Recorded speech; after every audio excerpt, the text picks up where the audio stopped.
네, 행복한 안식일입니다. 에어컨을 안 틀어도 되지 않을까요? 여기 앞에. 날이 굉장히 선선해졌죠. 그죠? 이제 확실하게 가을로 들어가는 것 같습니다. 일교차도 심해지고 또 여러 가지로 가을의 분위기가 풍겨지는 그런 환경들을 보면서 이제 한 해도 이제 가을로 접어 들어가는 것을 느낍니다. 우리 모두가 이 가을의 결실의 계절에 우리 모두가 하나님이 우리 인생에 맺기를 바라시는 또 교회에 열리기를 바라시는 그런 열매들로 충만해지기를 간절히 바라겠습니다. 지난 시간부터 고린도후서 4장을 공부하고 있는데요. 이 사도 바울이 내가 거짓 사도가 아니라 하나님께서 보내신 진리의 기별을 증거하는 참 사도임을 너희들이 바른 양심을 가지고 있다면 내가 전하는 기별을 통해서 또 내가 살아가는 삶을 통해서 분별할 수 있을 것이라고 말을 합니다. 그런데 아무리 분명한 진리의 빛을 성령을 통해서 전한다 하더라도 이 진리의 빛이 사람들에게 가리워져서 그 진리의 빛이 사람의 마음의 벽을 뚫지 못하는 경우가 있다고 하는데 그 첫 번째 이유는 뭐라 그랬죠? 이 당시는 바울이 전하는 기별에 문제가 아무것도 없습니다. 성령 충만함으로 전하고 있었기 때문에 이 사도 바울이 전하는 기별이 온전하지 못해서가 아니라 이 명백한 진리를 보고도 눈을 감는 우리 인간들의 마음의 완고함이나 이 불신이라고 불리는 이 수건이 그들의 마음을 덮고 있을 때 이제 이 복음의 빛이 가리워진다고 합니다. 두 번째는 또 뭐라고 했죠? 두 번째는 그 사람들이 진리를 거절하게 되는 이유는 이 세상 신이 믿지 않는 사람들의 마음을 이제 혼미하게 해서 그리스도의 영광의 광채의 빛을 비치지 못하게 하기 때문이라 그럽니다. 그러니까 이 두 가지의 벽을 뚫어야 돼요. 그러기 위해서 필요한 게 뭐냐 그러면 성령의 능력이라고 계속 말씀을 드렸습니다. 그리고 또 하나 여기서는 나오지 않고 있는데 이 복음이 이 세상에서 어두워지게 되는 세 번째 이유는 뭐라고 말씀드렸죠? 지난 시간에 이 사도 바울의 시대를 지나서 기독교 역사가 한 300년 정도 흘러가게 될 때 더 이상 이 사도 바울의 고백처럼 우리가 우리 자신을 전파하는 것이 아니라 오직 그리스도께서 우리의 주 되신 것과 그리고 우리가 그리스도를 위하여 너희의 종된 것을 전파한다고 하는 이 고백처럼 그렇게 진실하고 순수하게 복음을 전하는 사람들이 사라지고 복음을 전하는 기별자들과 그리스도인들이 타락해가면서 이 진리의 샘들이 오염되어질 때 세상에 복음의 광채가 사라지고 세상이 어두워지게 된다고 하는 게 계시록 그 세 번째 나팔과 네 번째 나팔을 통해서 우리에게 전해주는 메시지입니다. 그래서 문제는 이 기별이 문제가 아니라 이건 이제 복음 사역자들이죠. 그리스도인들의 타락이죠. 그들의 타락, 진리의 샘이 오염돼서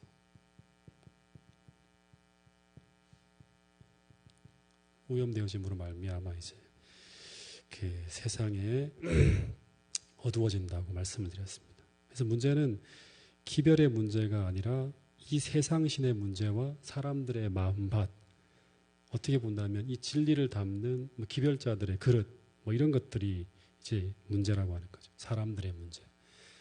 이 세상신의 문제도 마찬가지죠. 그리스도인들이 회개하고 성령의 능력으로 채워지게 되면 이걸 해결할 수 있어요. 하나님께서. 그래서 바울이 7절에 이런 말씀을 합니다. 7절을 한번 읽어보겠습니다. 7절 고린도후서 4장 7절입니다. 시작. 우리가 이 보배를 질그릇에 가졌으니 이는 심히 큰 능력은 하나님께 있고 우리에게 있지 아니함을 알게 하려 함이라. 이 보배는 예수 그리스도의 얼굴에 있는 하나님의 영광을 아는 빛, 즉 구원의 복음을 가리키는 거예요. 이 보배를 질그릇에 가졌으니, 그러니까 다시 말하면 이 복음을 사도 바울은 질그릇이라는 자기 자신에게 담았다고 합니다.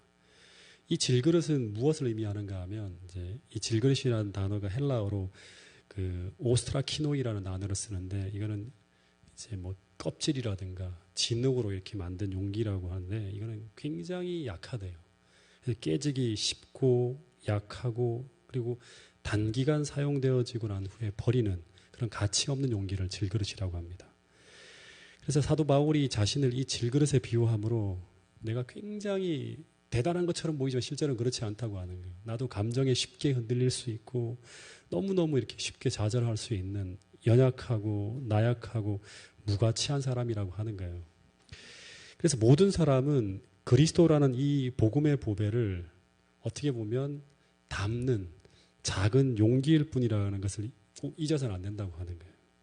그러면서 사도 바울이 중요한 말씀을 한마디 하는데 그것은 바로 뭔가 하면 이는 심히 큰 능력이 누구에게 있고 하나님께 있고 우리에게 있지 아니함을 알게 하려 한다 얘기하고 있습니다. 그런데 이것을 인식하지 못하고 이 보배가 아니라 용기에 담긴 이 보배가 아니라 보배를 담고 있는 용기를 주목하게 되면 그 용기의 그 용기라는 게 이제 막 이런 용기가 아니라 이 담는 용기입니다. 그릇. 이 그릇의 지혜와 능력의 어떠함을 주목하고 자꾸 높이게 되면 그 사람만이 할 수 있는 일이라고 사람들이 생각할 수 있어요. 그러면 성령의 능력이 사라지는 거예요. 자꾸 사람이 높아지게 되면. 사도 바울은 계속 교인들에게 우리 인간은 질그릇이다. 용기를 담을 수 있는, 담는 깨지기 쉽고 연약한. 그래서 이 모든 복음의 역사의 과정 속에 함께 하시는 그 복음의 능력과 성령의 능력을 주목하라고 계속 이야기하고 있습니다. 여기까지가 지난 시간에 공부한 부분이고요. 이제 오늘은 4장 8절부터 10절 먼저 한번 읽어보겠습니다. 4장 8절부터 10절 시작.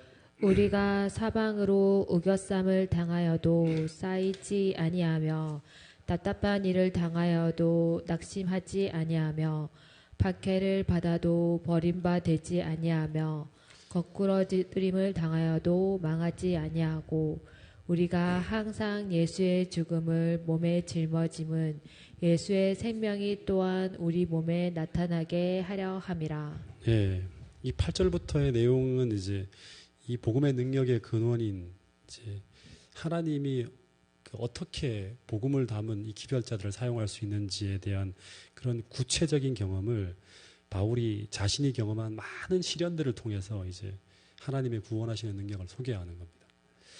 이 8절부터 보면 이제 네 쌍의 대조 문구가 나옵니다. 네. 어떤 문구가 나오는가 하면 첫 번째는 자기가 사방으로 이제 우겨싸움을 당했다는 거죠. 포위되어지는 것을 얘기합니다. 그런데도 이제 쌓이지 않아요. 포위되어지지 않아요.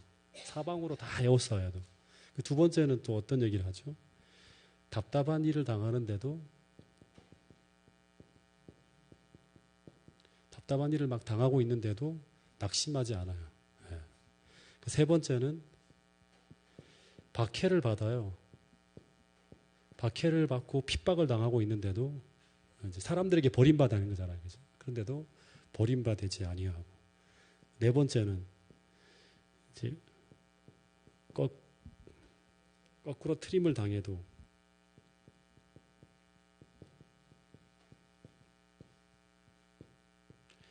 또 어떻게 된다? 망하지 아니한다. 이 네 가지 대조 문구가 이제 등장하는데 이제 각각의 이제 대조를 보면 이제 한편으로 이 내용들은 전부 다 뭔가 하면 이 내용들은 계속 질그릇의 연약함을 이제 설명하는 거예요. 사방으로 우겨쌈을 당하는 것 피할 수 없죠, 그죠? 그리고 답답한 일을 당하는 것, 박해를 받는 것, 거꾸러뜨림을 당하는 것, 전부 다 우리가 복음을 전하는 상황이나 진리를 위해 전진하는 상황 속에서 우리가 겪게 되는 아주 감당하기 힘든 일들이에요, 그죠? 그런데 보통 이제 이런 강도의 충격을 받게 되면 질그릇이 어떤 일이 벌어지는가 하면 깨어져야 돼요, 박살이 나야 돼요. 그래서 사방으로 포위되어지면 이제 포위되어져서 붙잡혀 가는 거죠. 그리고 답답한 일을 당하면 그럼 낭망하게 돼야 돼요. 깨어지는 거예요. 박해를 받으면 내가 버림받았다고 생각하면서 완전히 이제 절망하게 되는 그런 상황들이 계속 벌어져야 되는데 질그릇의 이런 연약성에도 불구하고 사방으로 우겨쌈을 당하여도 쌓이지 아니하고 답답한 일을 당하여도 낙심하지 아니하고 박해를 받아도 버림받지 아니하고 거꾸로 뜨림을 당해도 망하지 아니하는 것은 이 질그릇의 탁월함이 아니라 하나님이 지니신 능력의 탁월함 때문이라고 설명하는 거예요. 그 먼저 사방으로 우겨쌈을 당한다고 하는 것은 이제 빠져나갈 수 없을 만큼 어떤 궁지에 쌓여 있는 상태죠. 이스라엘 백성들이 홍해 바다에 이렇게 이제 갇혀 있는 것, 사방으로 우겨쌈을 당하는 거죠. 근데 쌓이지 아니하며라고 하는 것은 하나님께서 계속 우리로 하여금 그 포위망을 뚫으시고 그 가운데서도 빠져나가게 하신다고 하는 거예요. 홍해 바다에 한 번 그런 경험한 게 아니라 전 역사를 통해서 사도 바울의 삶을 통해서도 계속 그런 일이 벌어진다고 하는 거예요. 그래서 사방으로 우겨쌈을 당하는 일이 우리에게 벌어진다 하더라도 오늘 우리가 복음을 담은 그리스도인이라면 이게 중요합니다. 우리가 질그릇인가 아닌가가 중요한 게 아니라 오늘 우리 안에 담긴 것이 진짜 예수 그리스도의 복음, 이 진짜 하나님의 영광의 복음을 우리가 마음속에 담고 그렇게 살아가는 사람이라고 하면 절대 끝이 아니라고 말해야 한다고 하는 것입니다. 포위를 당하더라도. 왜냐하면 그 이유는 그리스도께서 오늘 우리와 함께 하사 그 포위망을 뚫고 우리를 그 가운데서도 빠져나가게 하실 수 있는 분이라고 하는 거예요. 시편의 간증이나 모든 이야기가 그런 이야기죠.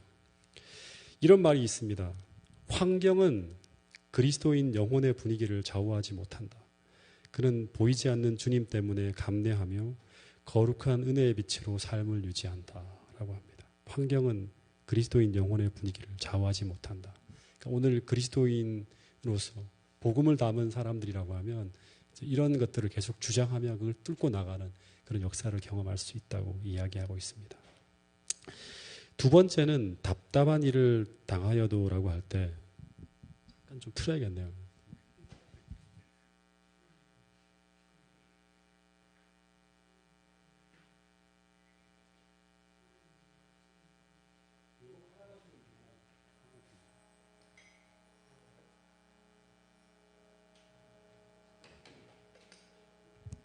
서 있는 사람이 조금 이렇게 더워요. 서 있는 사람이. 여러분들은 앉아있어 조금 낮은데 계셔갖고. 예. 자, 두 번째는 답답한 일을 당하여도라고 할 때 이 답답한 일은 헬라어로 그 아포르메로이라는 단어를 쓰는데 이 뜻은 이제 빠져나갈 길이 없다는 뜻이에요. 어떻게 보면 절망적인 상태를 말한다고 합니다. 답답한 일을 당하여도 할 때 답답한 일은 절망적 상태.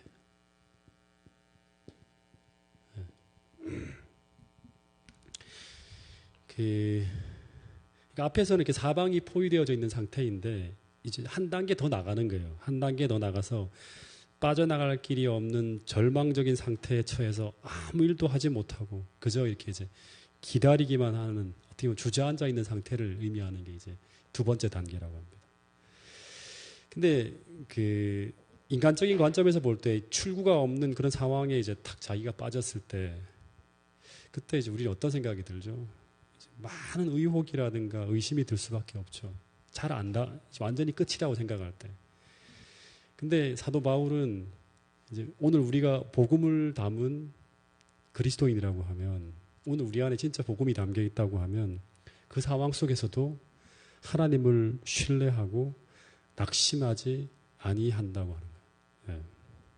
이 본문에 보면 낙심하다라고 하는 단어가 나오는데 이 단어가 이제 헬라어로 엑사포레오라는 단어를 쓰는데 정확한 뜻은 절망에 빠지다라는 단어예요. 절망에 빠지. 낙심하다라는 말은 절망적인 상태이지만 절망에 빠지지 않는다고 하는 거예요. 이 말을 정확한 의미로 이제 표현하면 절망에 빠진다고 하는 거는 무엇을 해야 할지 몰라서 막 어쩔 줄을 몰라 하는 거죠. 그죠? 마음이 이렇게 막 혼란스럽게 이제 막 요동치는 거예요. 근데 사도 바울은 또다시 자신의 경험을 통해서 이 출구가 없는 절망적인 상태 가운데서도 나는 낙심하지 아니하며 그 순간 무엇을 해야 할지 알고 있었다고 하는 거예요. 그래서 묵묵히 그가 해야 될 일을 행하면서 하나님을 신뢰하고 주님의 구원을 기다리고 있었다고 하는 거예요. 이게 모세의 모습이나 모든 어떤 신앙의 믿음의 도둑들의 모습이었어요. 실제로 이런 경험, 이런 사도 바울이 이런 체험을 한 적이 있죠. 어디서 이랬죠? 수많은 이야기들이 있지만 대표적인 케이스가 어디입니까? 제2차 선교 여행을 갈 때 빌립보에서 복음을 전하다가 감옥에 갇히죠. 토굴에서 갇혀요. 사방으로 이렇게 간수들에 의해서 이렇게 이제 막 포위되어지고, 그 다음에 착고가 채워져서 무엇도 할 수 없는 절망적인 상태죠. 깊은 토굴에 갇혀 있는 거예요. 음습한 막 이렇게 습기가 올라오고 거기서 언제 빠져나올지 모르는 상황 속에 갇혀 있게 되는 거예요. 근데 그 속에서 사도 바울이 낙심하고 절망했나요? 이 절망적인 상태에서 무엇도 할 수 없잖아요. 그죠? 근데도 사도 바울이 그 속에서 절망하지 않고 그 가운데서도 뭘 했는가 하면 주님을 찬양하는 찬미의 노래를 불렀습니다. 그 순간 내가 무엇을 해야 될지를 알고 하나님을 찬양하면서 두들겨 맞고 막 피가 끈적끈적한데도 불구하고 하나님을 찬양하는 거예요. 네. 그때 하나님께서 어떻게 했죠? 그 착고를 푸시고 그를 그 옥에서 구출해 내시는 하나님을 경험할 수 있었어요. 사방이 우겨싸움을 당하여도 하나님께서 그가 복음을 가진 그리스도인이라고 할 때 그 포위망을 뚫으시고 그를 구출해내는 거예요. 이스라엘 백성들을 그렇게 했던 것처럼. 그래서 이 사도 바울의 정신을 똑같이 가지고 살아갔던 그 이후에 그 카타콤에서 수많은 하나님의 종들이 그 토굴 속에서 살면서도 답답한 일을 당하고 사방으로 포위되어지는 상황에서도 신앙을 유지하면서 계속 믿음으로 전진해 가는 거예요. 그리고 그 복음이 결국에는 로마 제국을 뒤엎는 겁니다.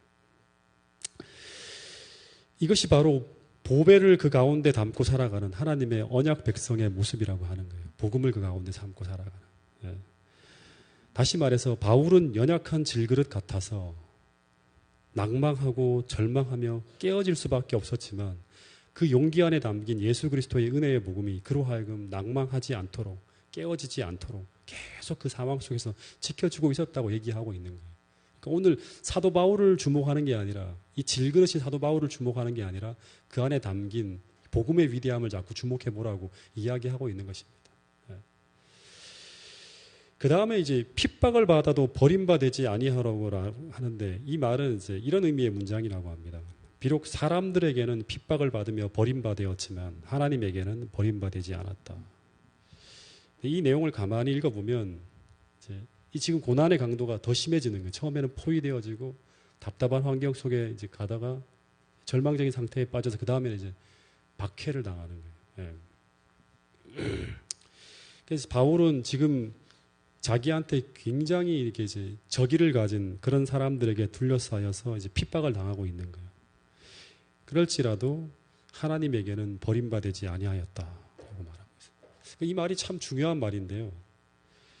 우리가 아무리 어려운 궁지 속에 들어간다 하더라도 심지어 죽음의 상황 속을 지나간다 하더라도 우리는 그 순간에도 우리와 함께하며 우리로 그것을 감당하게 하시거나 또는 피할 길을 마련하시겠다고 약속하신 그 하나님의 약속이 성취되어짐을 분명히 믿어야 되고 그 믿음을 가지고 그 상황을 이겨낸다고 하는 거예요. 그러니까 우리가 핍박을 당하고 어려운 일을 당한다 하더라도 하나님에게는 버림받지 아니하였다고 하는 이 믿음을 가지면 이제 하나님께서 우리에게 감당할 만큼의 시험을 주시고 피할 길을 마련하시겠다고 하신 그 약속의 성취를 기다릴 수가 있는 거예요. 그래서 사도 바울이 오늘 복음을 담고 살아가는 우리들에게 말하고자 하는 것은 이런 말이에요.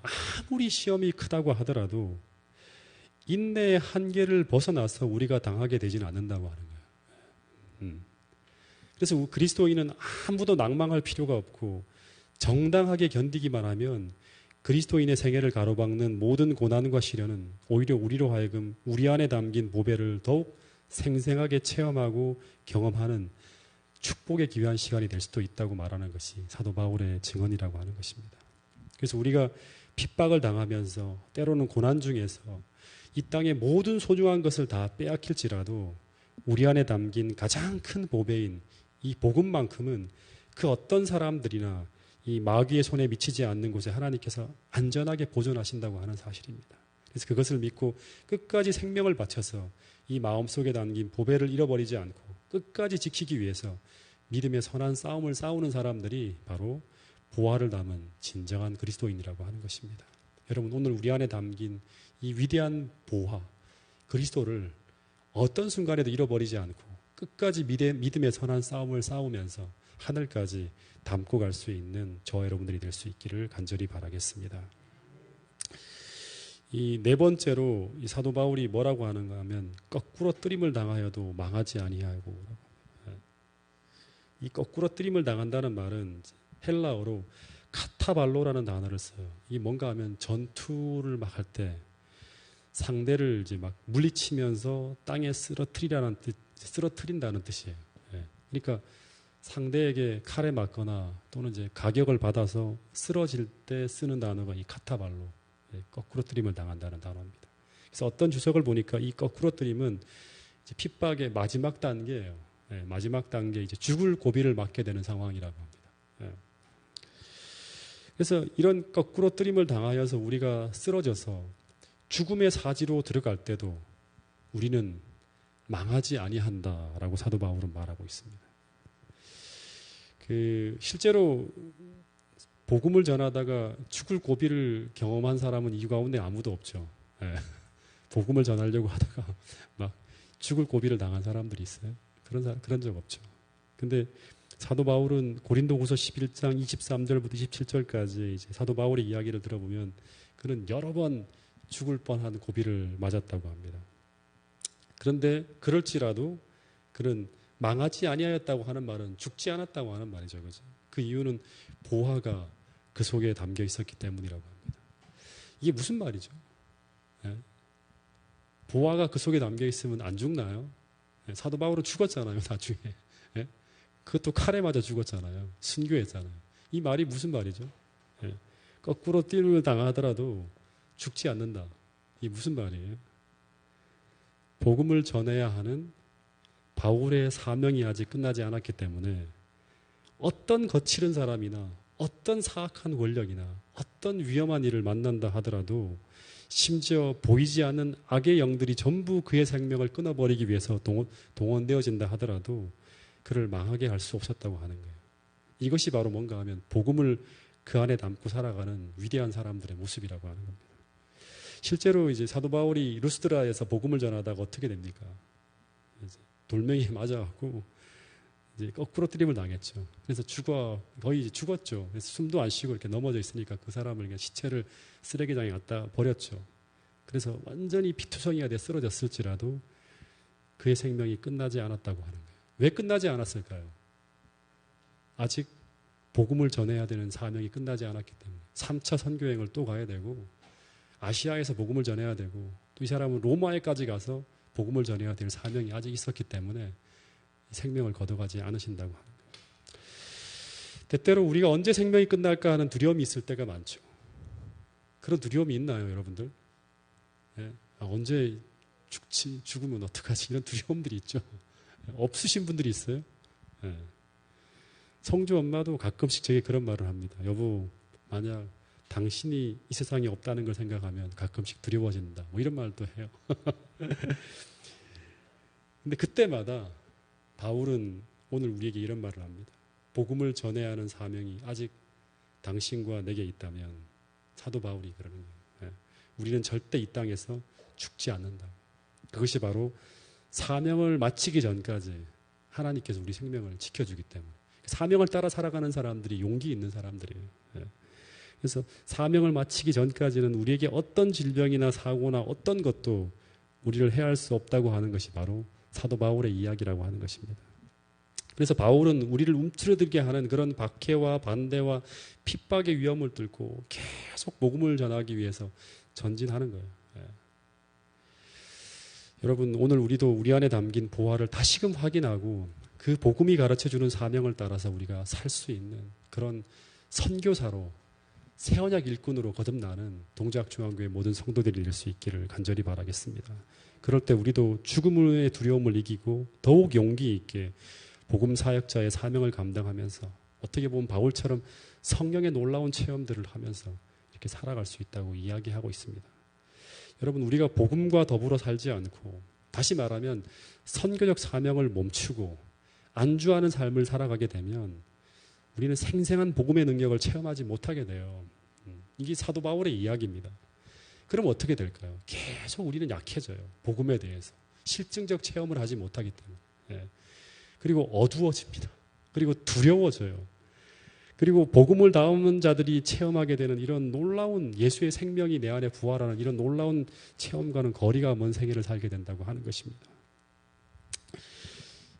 올 4월 달에 이 교회를 다녀간 지성배 목사님과 이제 몇 년 전에 이분이 이제 가까운 강남중앙교회에 있을 때 그분의 선교지에서의 체험이 이제 너무 좋아서 자꾸 들으면 막 진짜 사도행전이 막 살아 올라오는 것 같고 해서 가끔씩 이제 이야기를 자주 나눈 적이 있습니다.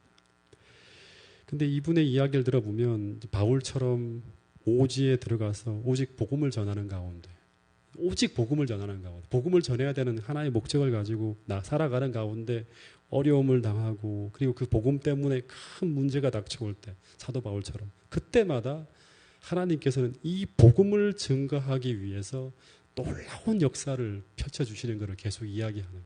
예. 그래서 그 이야기를 들으면 우리 가슴이 막 뜨거워지는 거예요. 그죠? 예.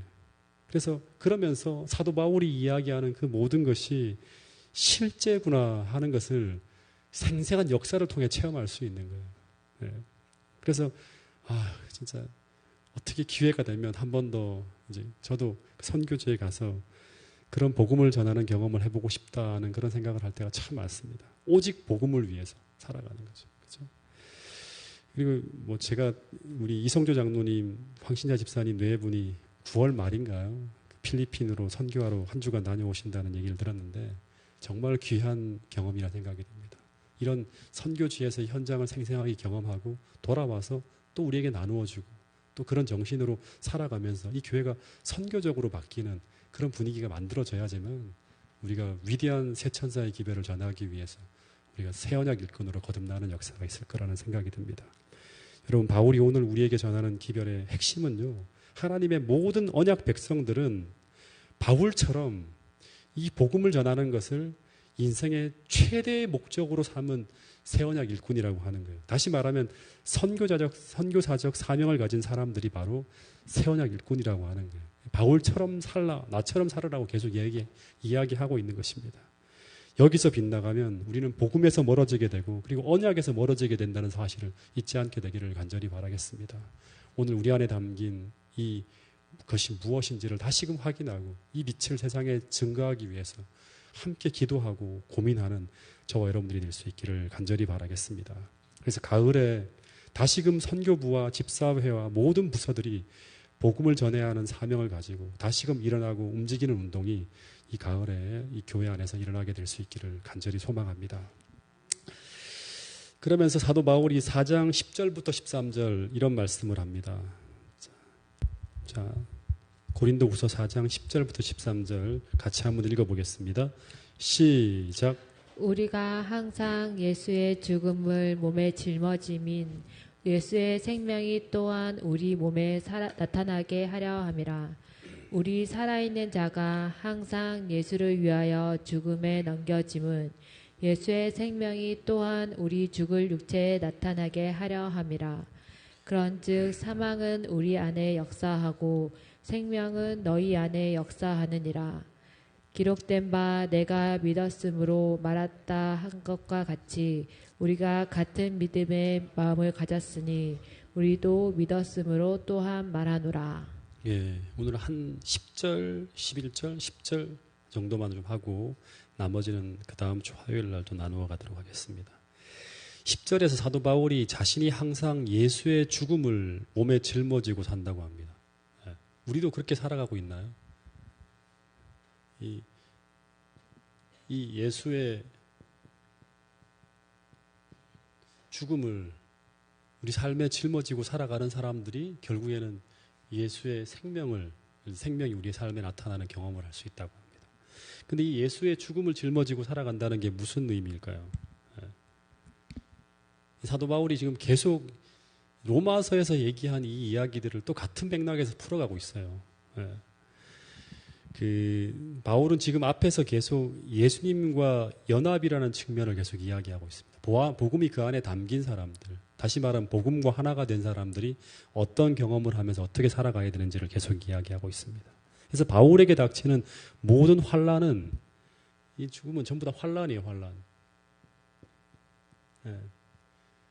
바울에게 닥치는 모든 환난, 고난은 지금 예수의 죽음과 연합한 것이라고 이야기하고 있는 거예요.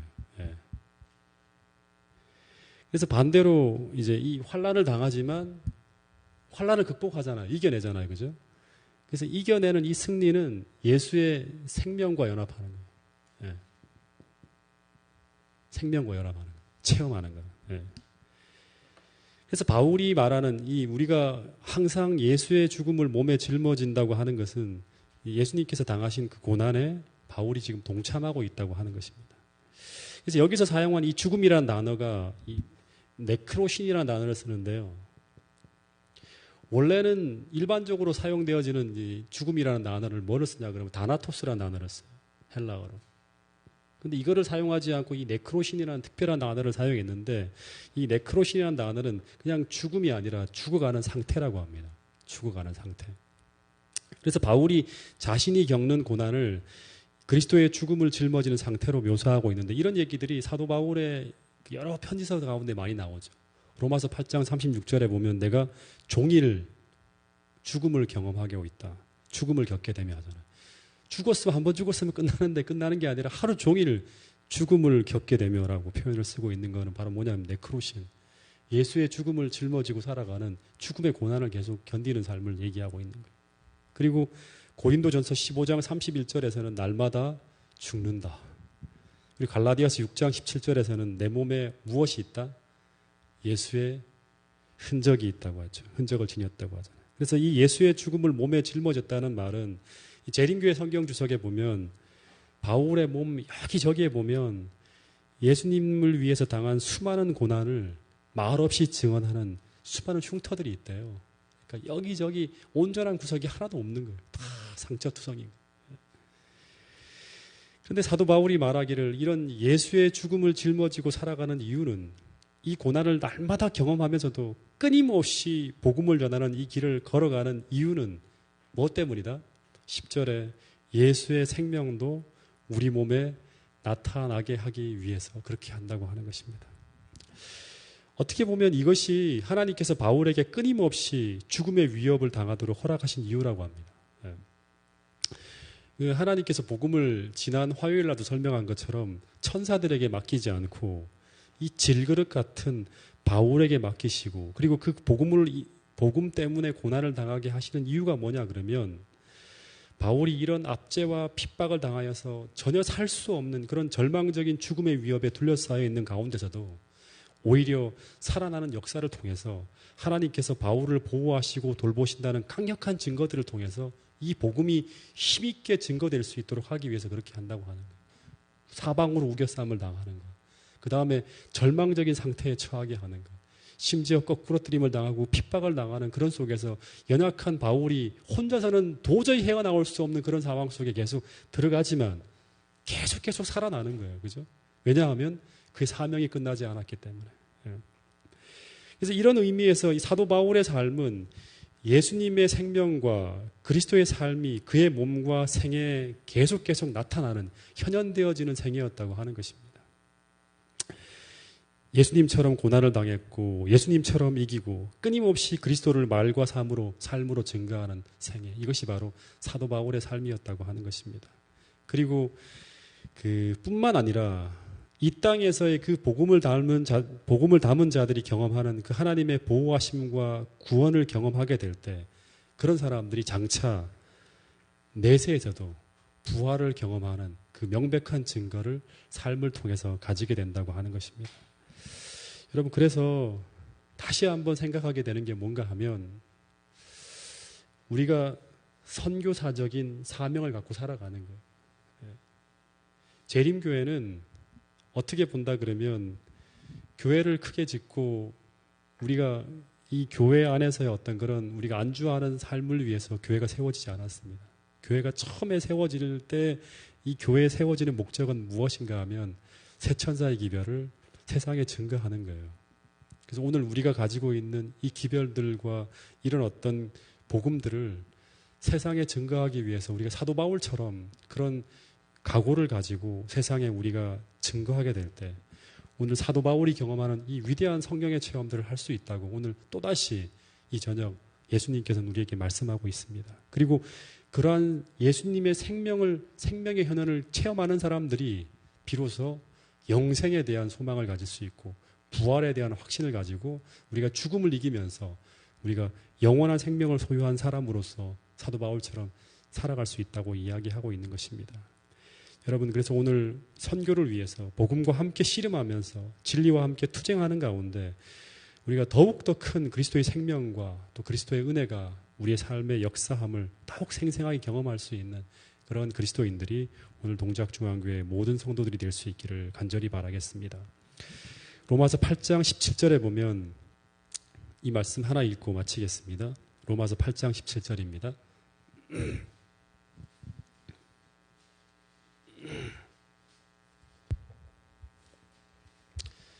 로마서 8장 17절 시작. 자녀이면 또한 상속자 곧 하나님의 상속자요 그리스도와 함께한 상속자니 우리가 그와 함께 영광을 받기 위하여 고난도 함께 받아야 할 것이니라. 예, 우리가 그와 함께 영광을 받기 위하여 고난도 함께 받아야 할 것이니라. 이 고난은 그냥 우리 삶에 벌어진 일상적인 고난이 아니에요. 사도 바울이 이야기하는 걸 다 들어보면 언제나 복음을 전하기 위해 진리대로 살기 위해서 벌어지는 그런 고난입니다. 오늘 우리가 이런 영광스러운 고난을 달게 받으면서 그런 고난 속에서도 절망하지 않고 우리가 포위되어지지 않고 계속 진리로 전진할 수 있는 그런 신앙의 경험들을 하기 위하여 다시 한번 우리가 무엇을 위해 살아야 되는지 어떤 사명을 가진 사람들인지로 한 번 더 각성하는 저와 여러분들이 될 수 있기를 간절히 바라면서 오늘 말씀을 줄이도록 하겠습니다.